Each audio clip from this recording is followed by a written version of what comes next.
Hey everyone, Jamie here, hopping on before the podcast with a quick announcement. In Plain English, we'll be having our very first live show tomorrow, Wednesday, June 12th, at the University of Pennsylvania. This is very last minute, but if you are in Pennsylvania and you'd like to see In Plain English live, you can click on the link in the description and RSVP for the event.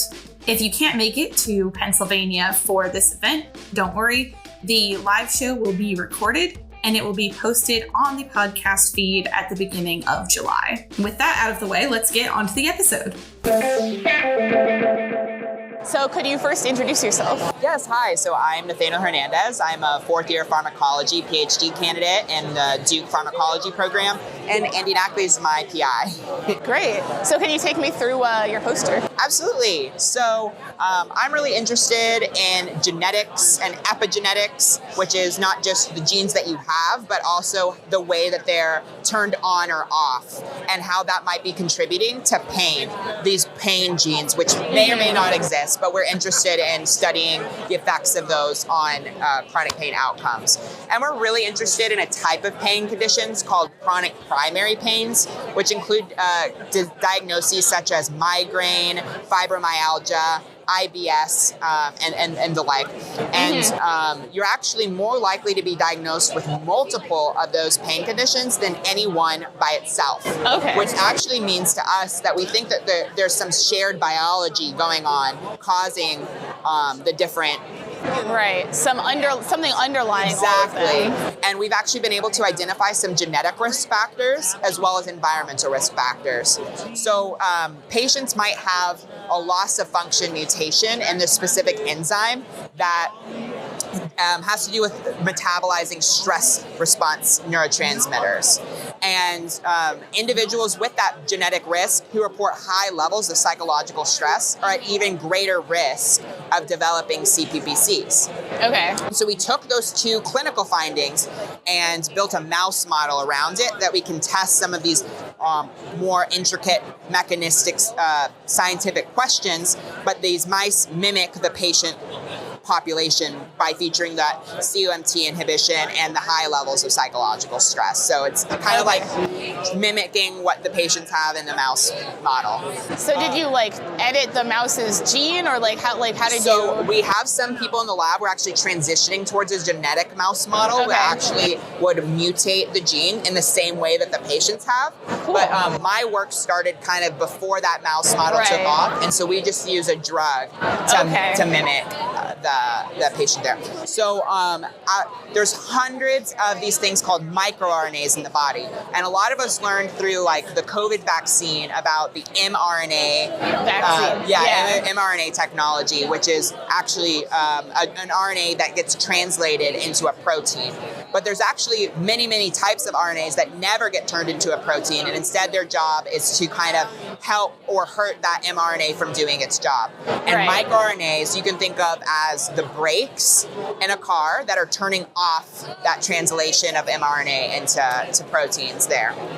So that's the angle that I went to approach for these disorders, and we found the downregulation of this one microRNA in particular called microRNA 133A. Okay. And its downregulation appears to be a marker of developing CPBCs, not only in our animal model, but as well as in human patients. We took the plasma from individuals who had been clinically diagnosed with vestibulodynia or fibromyalgia and found that on average in their blood, they had lower levels of this microRNA. Okay. So there's this is one brake that's being removed. Exactly. So the brakes are being cut, and you have this excessive propane gene translation.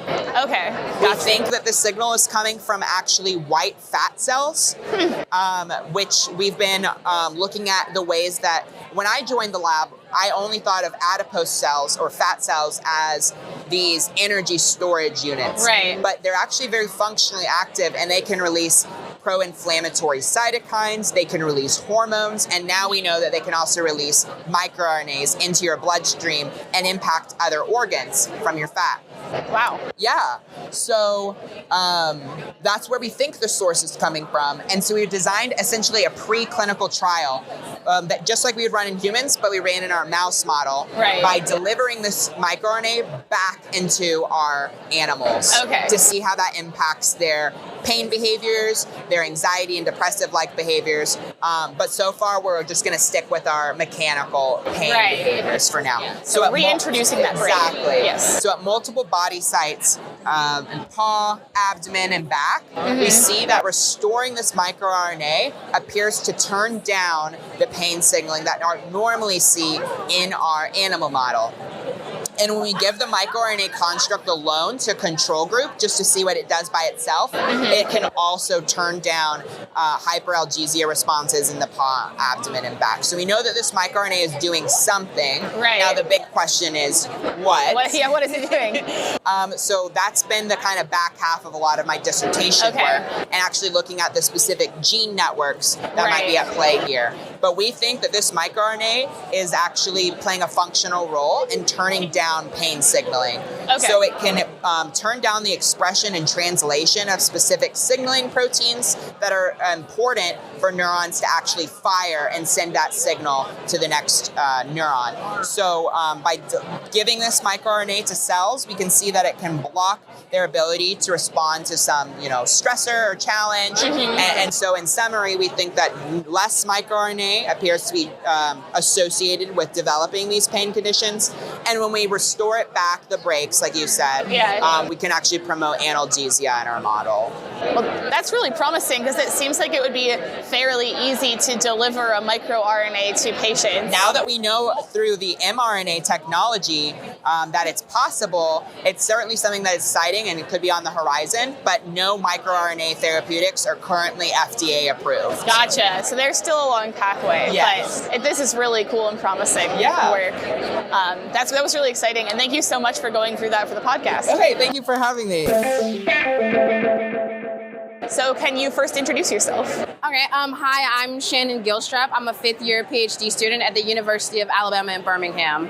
Excellent, and then can you take me through your research? Yeah, of course. So my research is looking at objective sleep measures and pain intensity in people with HIV. And so what we found is that people with HIV, as they age, tend to develop a lot more comorbidities, specifically developing things like chronic pain syndrome, sleep disturbances, or sleep disorders. We see that people with HIV tend to get diagnosed with chronic pain at a higher rate than the general population. We also see that they tend to be diagnosed with things like insomnia and sleep apnea at a much higher rate than the general population as well. So that led us to become intrigued and to see, what sort of sleep measures are at play within this population. And so for our study, we had participants come in, both who are HIV positive, who are HIV negative. We gave them what's called a Philips ActiWatch, which is just a little watch like a Fitbit, and it measures things like when you fall asleep, when you wake up, how often do you wake up in the middle of the night, how long are you sleeping, different things like that. So they wore that watch for a week. At the end of that week, they brought it back and they filled out what we call a pain intensity and interference questionnaire, which just looks at, on average, how intense was your pain in the last week? And if you had pain, how much does that pain interfere with day-to-day activities? How much did it interfere with you moving, interacting with others, being social, different things like that? And then we also had them fill out what's called a pain catastrophizing scale, which just looks at, those who are dealing with pain, are they ruminating in it? So are they thinking about it constantly? It's never leaving their mind.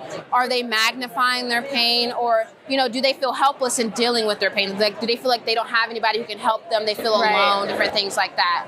And overall, for our demographics, we saw that within our area in Alabama, in Birmingham, we saw that our sample was mainly non-Hispanic, Black, cisgender women, and they tended to be around the age of 44 to 45. And what we found was that compared to those without HIV, people with HIV reported higher what we call sleep onset latency, which is like when you turn the light off and you get into bed to initiate sleep, how long does it take you to fall asleep? So it took them a lot longer to fall asleep than those who are HIV negative. We also saw that they tend to have what we call higher wake after sleep onset, which meaning they initiated sleep, they woke up, and then they're awake for long periods of time. And so we saw that at a much higher rate in people who are HIV positive than those who are HIV negative. And we also saw that people who are HIV positive tended to wake up more often in the middle of the night than those who are HIV negative as well. So we're seeing a lot of sleep disturbances that they're experiencing. What we also saw was that people with HIV also reported higher intensity of pain that they experienced within the past week. And then the pain that they did experience, it they also reported that it tended to interfere with their day-to-day activities a lot more often than those who are HIV negative, which is something that we expected to see because people who are HIV positive, again, they tend to be diagnosed with a chronic pain syndrome at a much higher rate. So they're already dealing with this pain and they're dealing with it on a day-to-day basis. And so we're still in the more tentative evidence area, but we believe that, people with HIV may experience worse pain and higher pain intensity and interference than those who are not HIV positive. And we believe that what we're seeing is that poor sleep may be promoting this sort of enhanced pain intensity. Yeah, no, that's super interesting. And I had a question. So when I was listening before we started recording, you were telling someone else that a lot of your HIV positive patients were either like homeless or maybe like housing insecure. Yeah. So how does that interact with these sleep data? Because I imagine if you don't have a stable place to sleep every night, that's also going to cause you to like have a harder time falling asleep, wake up more often. Yeah, exactly. And that's why it's like, it gets really hard when people are like, is the sleep issues because of the virus? I'm like, no, it's generally like within this population, we're seeing a lot of them are lower socioeconomic status. So they are having issues with housing. They may be homeless, which could be playing a role on not just their sleep, but also their pain. If you're sleeping constantly on something that's uncomfortable, you may develop pain over time, right? And then a lot of them use substances as well, which has been shown to lead to sleep issues. Right, really interfere with sleep. Exactly. And then also we found that they tend to have a higher diagnosis of mental health illnesses as well. So anxiety and depression have been shown to play a role in sleep. If you're a very anxious person, sometimes that anxiety can lead to you staying awake because you're thinking about everything over and over again. So we are seeing that it could be a lot of things that could be contributing to it, which is why we always say that a lot of times what's occurring is that people who are HIV positive already have all these other risk factors that are contributing to this diagnosis, that it's not just a virus. It's also everything else. Right.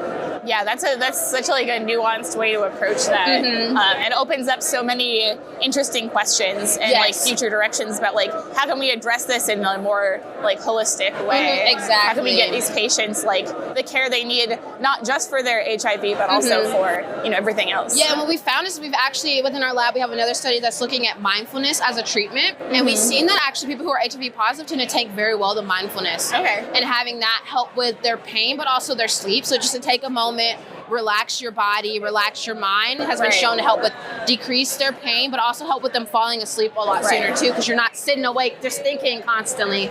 You're going through those steps of mindfulness. So yeah. Do you know if the HIV patients in this study, like, to what extent are they like adherent to a medication program? Like, what's their level of control of the virus? So in order to be recruited into our study, you have to be taking a medication for at least a year.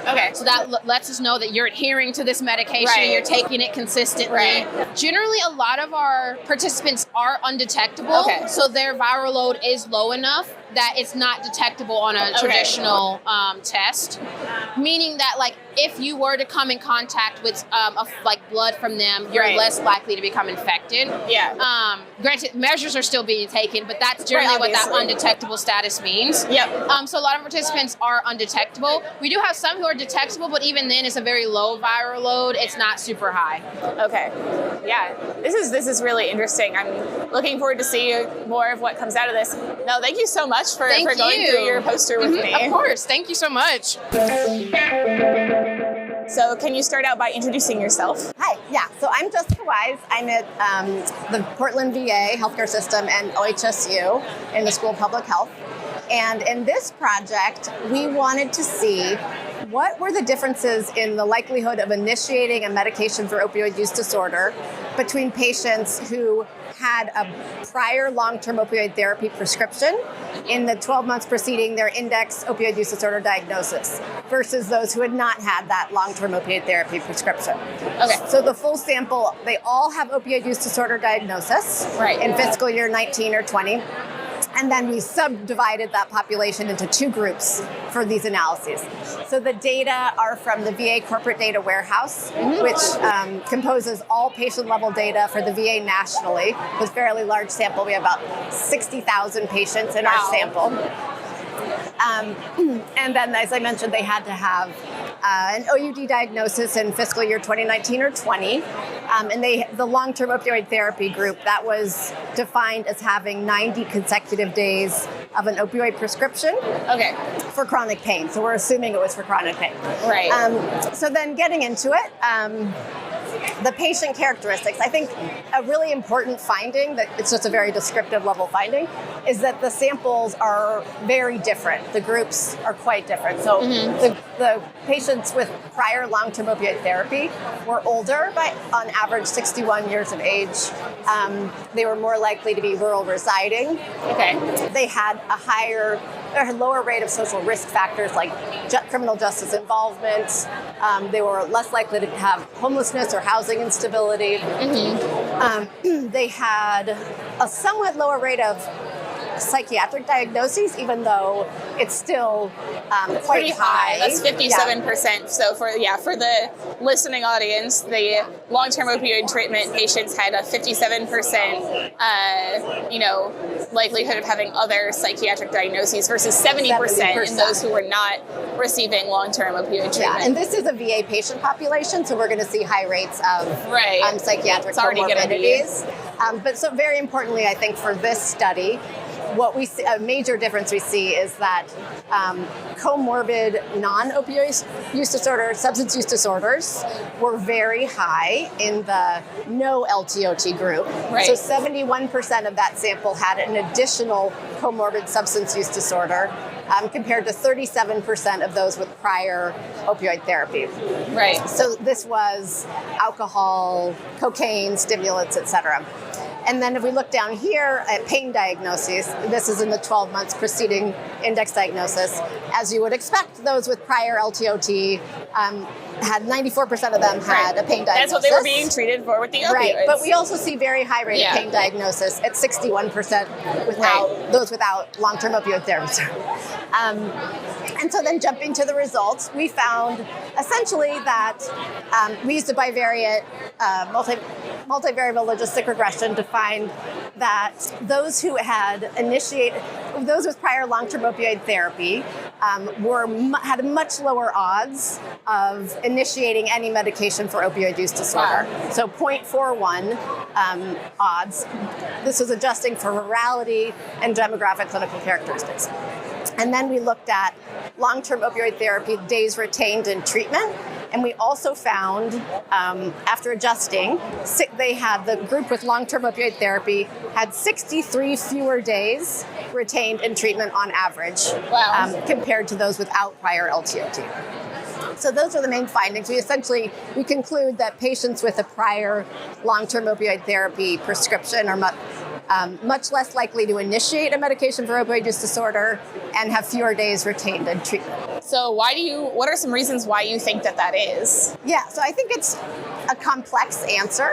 Right. I think that some of these patients may be misdiagnosed in this group because we can't get an addiction severity in our data. Some patients who have just opioid dependence or are misuse behaviors may be miscategorized as having OUD.